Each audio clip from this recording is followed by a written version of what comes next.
Oh, good morning. Good morning. Barry Jones, SP History, continuing our series on the formation of the deep state.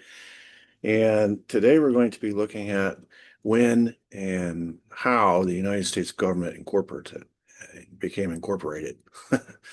We've been studying the rise of corporations in the private sector.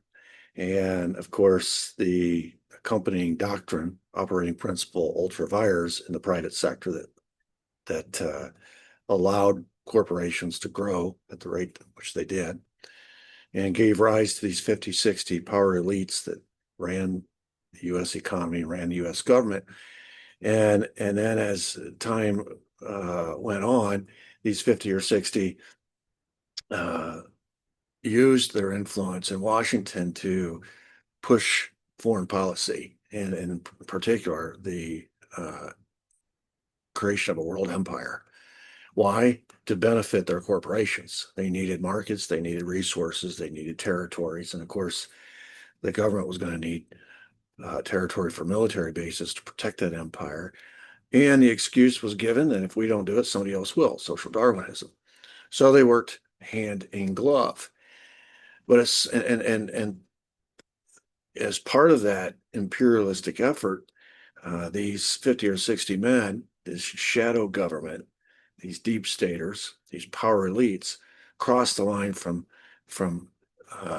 treachery into treason by betraying the American people into the Spanish-American War, and which was followed up shortly thereafter by the Filipino insurrection. And then not long after, uh, the entrance into World War One. And we've covered uh, all of that in pretty good detail in previous chapters. And my contention is the Spanish-American War is the first time that these power elites, these deep staters, committed treason against the American people. But it created a template going forward to do it again and again and again because it was so successful.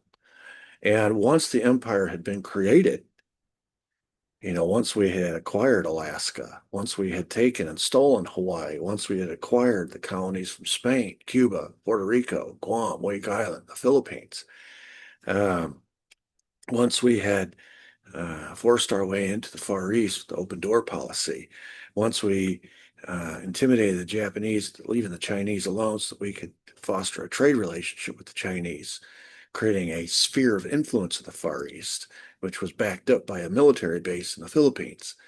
The Roosevelt Corollary was added to the Monroe Doctrine, creating a sphere of influence in the Western Hemisphere, which was backed up by the military base in Guantanamo. And all of that was supported by a canal we dug through Panama. Once all of that was achieved, when World War I broke out, it became necessary for us to enter the war. Now our hands are tied. We have to get into the war at some point. We're going to have to change the public opinion to support our entrance into the war. So I believe we worked in collusion with the British, our chief ally during this period, to game the American people into another war. And all the same tactics were used, including propaganda when the British cut the transatlantic cable, manufacturing of evidence, just like the Spanish-American War with the Zimmerman Note, and then ultimately a false flag. And all of this was achieved uh, in concert with or acting in concert with our partner, Britain. And so that we have plausible deniability. But I believe we were involved in it from get to go because the ultimate objective was to get us into the war so that we could be at the peace table. And of course, Britain's ultimate objective was to get us into the war so they could win the war. They were on the verge of losing. All right. Coming out, so it was all about to protect our interests, which are now scattered all around the globe. And as a result of the war, we found out we had more possibilities as far as trade is concerned with Europe because they needed our materials, they needed our men, they needed our money. And all of a sudden, uh, the United States became the banker of the world. And through this war effort, when it was all tallied up at the end, which we're going to look at today, we are going to discover that there is a new business model that we should be pursuing going forward that is way more lucrative than anything we've been doing in the past. But this is going to require the cooperation of the government. And of course, handy to that end is the fact that these 50 or 60 men are no longer on the outside looking in, pulling the strings. They are now in control of the government. They've been invited in during World War I to run the war effort. We talked about George Creel. We talked about Bernard Baruch. We talked about Herbert Hoover. These are big business, private sector tycoons that bring with them ultra vires right into the public sector. Now the war is over, and because of inflation and deflation and labor riots and the Red Scare and people are sick of war, et cetera, the switch flips in American voters' minds, the electorate, and they vote in Warren G. Harding, which will be followed up by Coolidge, which will be followed up by Hoover. 3 business tycoon presidents. In other words, these business tycoons, which started off on the outside looking in, using their money to pull strings and levers, now are running the government. It's one of them that's in charge of the White House. And of course, it contributes to one of the most profitable decades in the history of our country, the Roaring '20s. But what I want to focus on today is what these big business tycoons, these power elites, these deep staters, now firmly enmeshed within the government, are going to learn as they look back at World War I and do the tally sheets. They are now running the numbers. And it's pretty startling. And I hope when we finish today, you'll see and understand why the military-industrial complex became what it was that Eisenhower warned us about at the end of his term in 1960.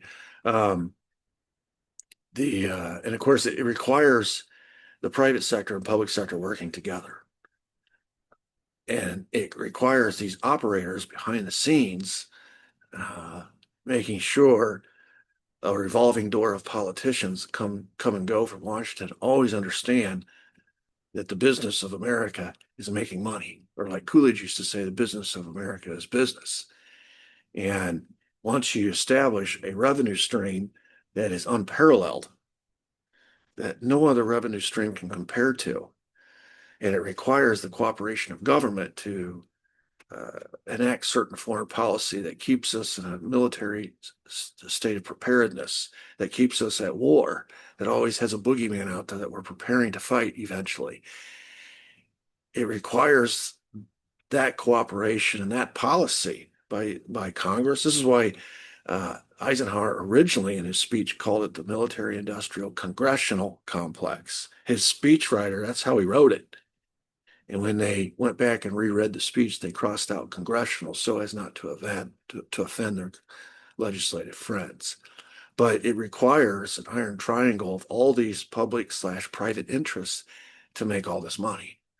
And this becomes, again, a new version of the tail wagging the dog. So let's look at this. Again, these are hard numbers that come. A committee was formed, we'll talk about that committee, to evaluate the amount of money that was made by whom, for what purpose during World War I. And this was after the war. And this is when I believe the United States government just abandoned all pretenses of being a public interest government, abandoned all pretenses of being a government of the people, by the people, for the people, and became wholly owned subsidiary of this deep state in its pursuit of dollars, the corporatization of government. Let's look at gunpowder. Gunpowder obviously is a big need during World War I. The DuPonts were the primary manufacturer of gunpowder during this period. Between 1910 and 1914, the DuPont Corporation made about $6 million a year. It's a profitable industry.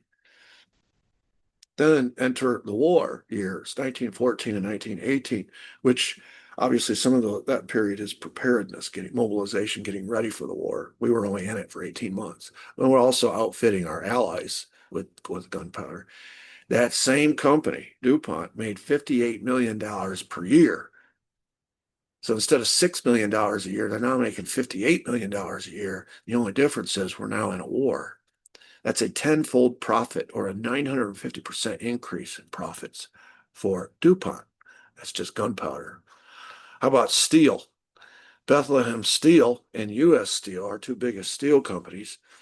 Prior, and this is necessary for railroads, for the girders and bridges, to actual munitions. In 1910 to 1914, same time period, $6 million a year, just like DuPont. During the war years, 1914 to 1918, that profit margin jumped up to $49 million per year.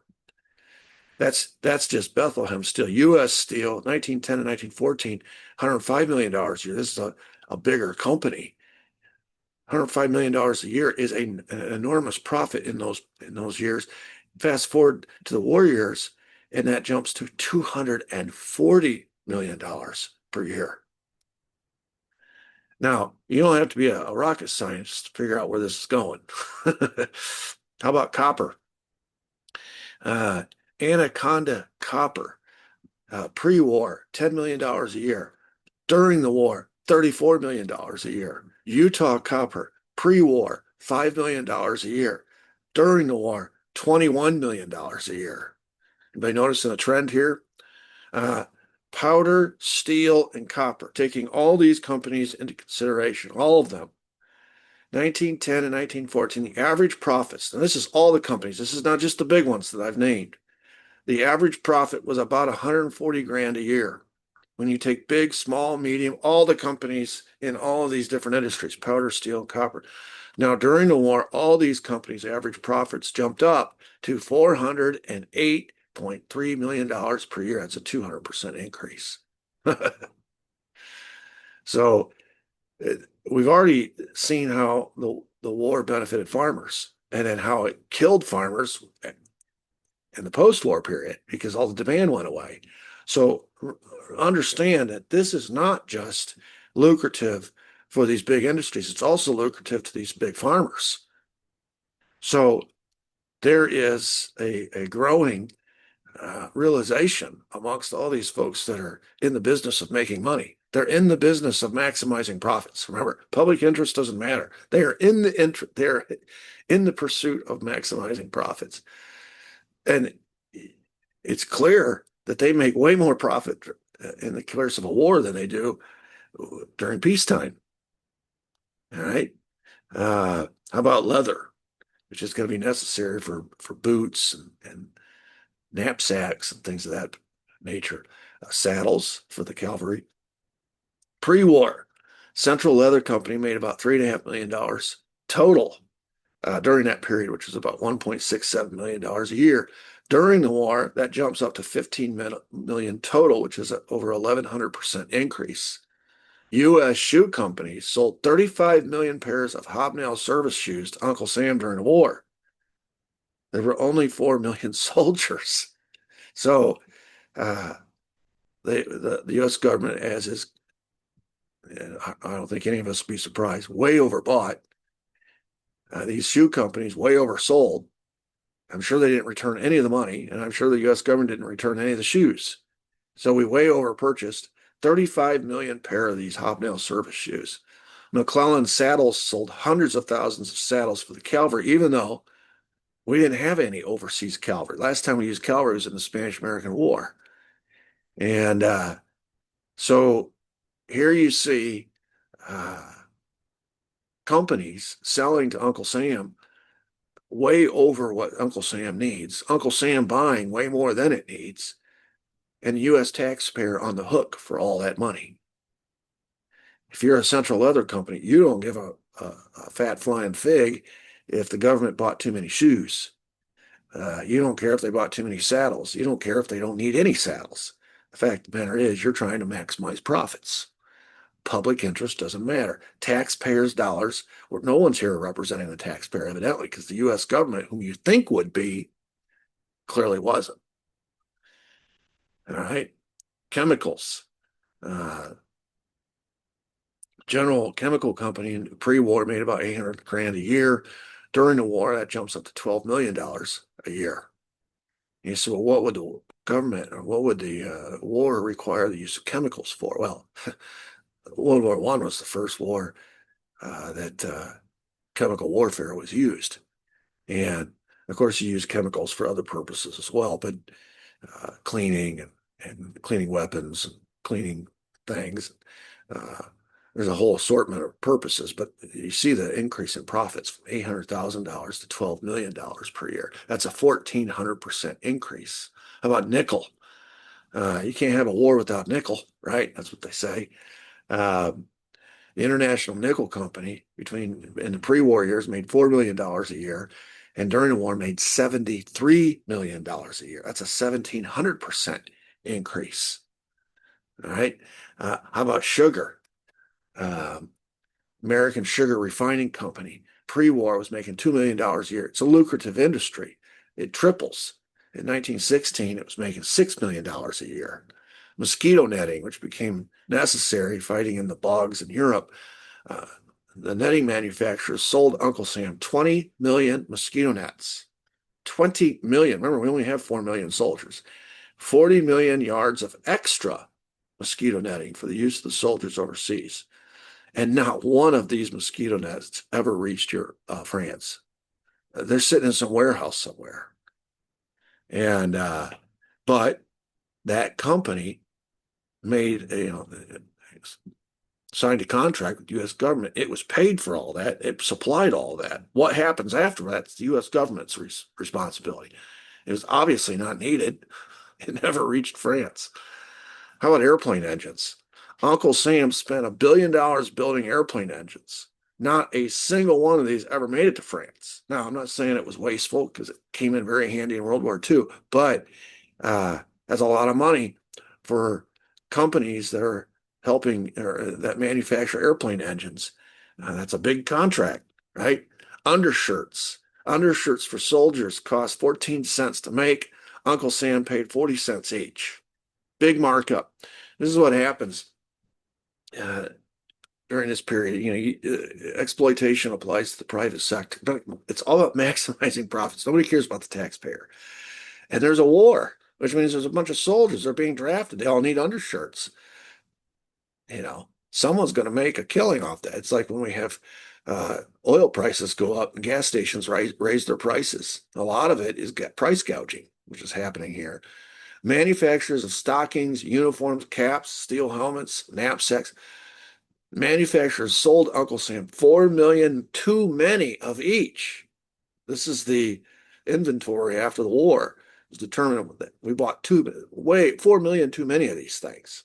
The extras had to be scrapped because regulations stipulated that you have to change the contents of the knapsacks, forcing the manufacturers to make and sell the items all over again. Pretty good racket, right? You can't use what's already been in there, which was sold originally. You have to resupply everything. And of course, that means go back to the same manufacturer and buy it all over again. Wrenches. One enterprising company sold Uncle Sam 12 dozen 48-inch wrenches. Now, this is just an anecdotal kind of a throw in here. There was only one nut ever made that was large enough for these wrenches, and that operated the turbines at Niagara Falls. So these 48-inch wrenches weren't even necessary, but somebody in the government, in the procurement office, probably thought they were. They were put on freight cars, and they were just driven around from point A to point B to point C, whatever, in the United States, looking for someone who might have a use for them. At the end of the war, when they're doing this inventory, they found out, hey, we bought a bunch of wrenches that are too big. The manufacturer had plans of making nuts would be large enough for these 48-inch wrenches, and then was going to sell them to Uncle Sam as well. If this inventory had not taken place, and folks in Washington realized what the scam was, what was going on, that it would have worked. Everyone's making money in this war. The farmers are making money.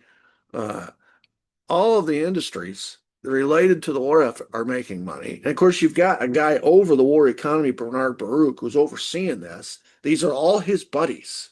These are his guys. And Uncle Sam is handing out contracts to all these guys, hand over fist. They can't sign on the dotted line fast enough.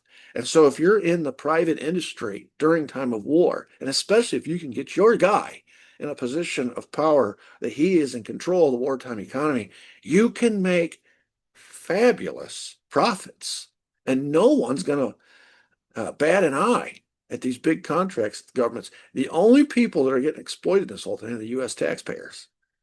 The government and these industries are working on the same team. They're on the same side, and the taxpayers are on the other side, and no one's watching out for the taxpayer. Ships. Shipbuilders made more than $3 billion worth of profit during the war. $635 million worth of these ships were made from wood and would not even float because the seams opened up and they sank. But Uncle Sam had already paid for them. All right. Senate document 259. This is the inventory committee that I was telling you about. Produced this document. Quote, the 65th Congress reporting on corporate earnings and government revenues.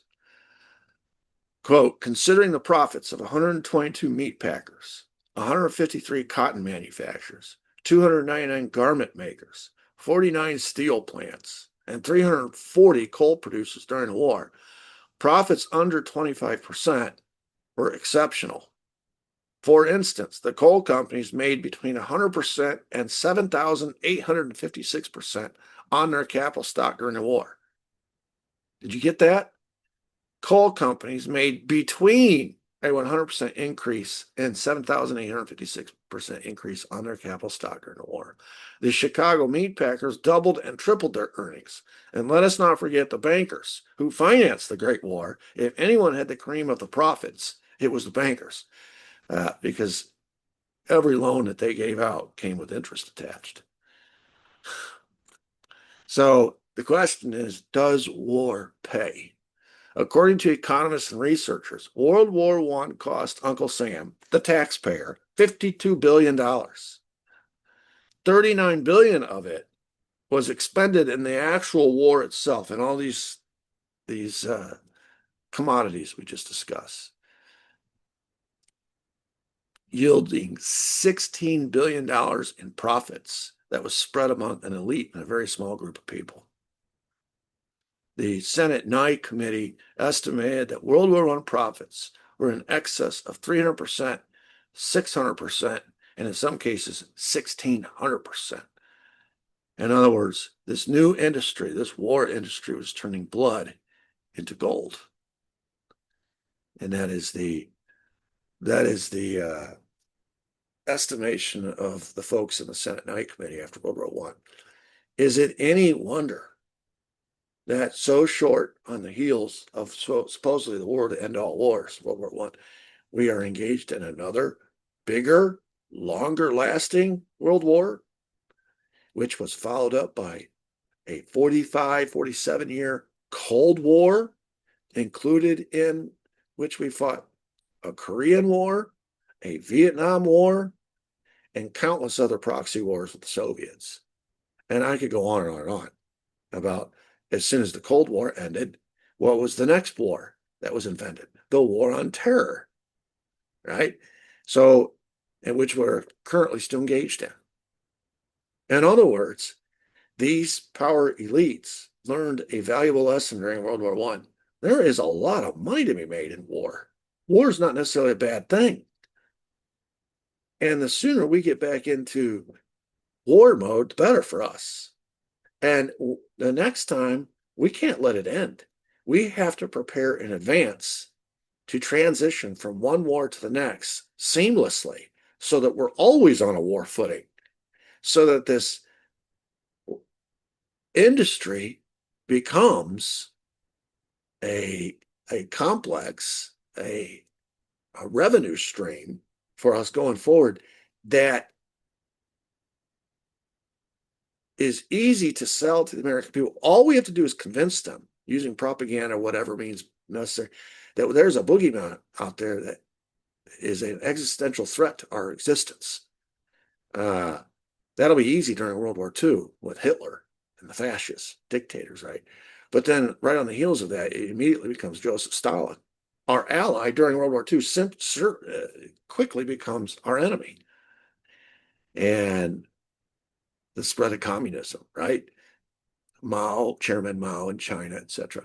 And then you get Ho Chi Minh in Vietnam. I mean, it never. And then when it ends in '91, and shortly thereafter, we're involved in the war on terror. It's Osama bin Laden, and it's Al Qaeda. I mean, we always have a boogeyman. So that's what the lesson that these power elites learn: sell the war, sell the boogeyman, sell the existential threat to the American people, and we can stay on a war footing forever. It never goes away. And this money that we saw the potential to make all this money continues unabated. And we'll never have to justify it to the American people because it'll all be in the interest of national security. We're doing every American a favor. No one's being exploited here. No one's being taken advantage of here. We are acting in the public interest.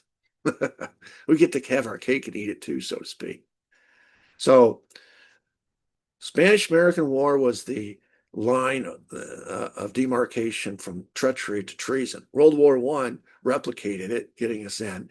But World War I was the line of demarcation of Ultra Vires being relegated to the private sector. Now is fully enmeshed within the public sector and introduces a new industry, which is perpetual war, or at least perpetual war footing, so that all this money can be made. In other words, that's when our government became incorporated. And just like the old days when these owners were mandated by Ultra Vires to maximize profits, public interest be damned. Now the government is in the business. They have partners now. Their partners are these industries. And these together, this partnership is now in the business of maximizing profits, public interest be damned. And when we get out of World War II, it's full steam ahead, full speed ahead. And after World War I, we'll kind of go back a little bit, and because the realization wasn't until after the Senate Knight Committee ran the numbers, and all these industrialists ran the numbers, and they realized, okay, next time we have a war like this, we can't let it end. It has to continue because there's too much money at stake. And it's all driven by this private sector industrial complex, which is emerging with a new partner. It's Washington partner now. Together, there's a lot of money to be made. And so it's going to involve Congress, which appropriates the money, and President, which signs it. It's going to involve these big industries that make all these products. And then Congress pays these industries for this money or for these machines and these weapons and whatever. And then they go to the military end of things and they're used on the battlefield. And we'll get into the Iron Triangle. As I said in Eisenhower's original speech, it was the military, industrial, congressional complex. It starts with the taxpayer paying the money, and then Congress appropriates it. The military makes its recommendations for what they need, and then industries produce it. And of course, to keep the money train going, these industrials, just like before when they were making campaign contributions to exercise leverage in Washington, now it's essentially a bribe to these politicians to keep voting yes on all these appropriations bills so that the military will continue to make their demands so that these orders will still flow into these industrials so that they can make all this money. It just continues. So that is the time. World War I is significant because that is when the United States government crossed over into being a corporation, just like these big corporations in the private sector, for the same purpose, to make money. And of course, who comes out on the short end all the time in every situation, whether private sector, it's John Q. Public. It's the taxpayer. We're just the unfit, the unwashed. We exist for one purpose: to send our tax dollars in.